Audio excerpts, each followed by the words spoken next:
Alright guys, 4.6 Savage here, and today we're going to talk about Sn95 premium sound system amp removals.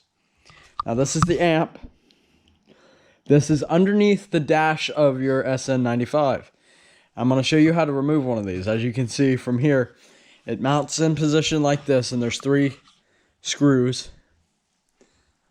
And there is 2 connections that you will have to remove, and it will all come out. Now you're going to need to remove your center console, your bracket, and your bracket or your center cluster, and you're going to have to remove your radios and CD players.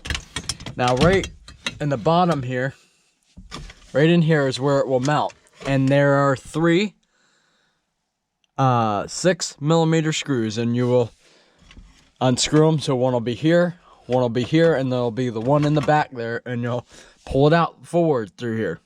Now when you do that, you'll go ahead and unplug the electrical connectors, and that will remove your amp. Now why would you want to remove your amp? You're installing another amp. You're doing it for weight savings like me, and like I said, I'm deleting speakers and doing a full radio delete. So, you're gonna do all that. It's mainly for weight savings or adding another amp, or you just don't want it. It's not working. Well, that's gonna be all for this video. Like and subscribe, and remember, be savage.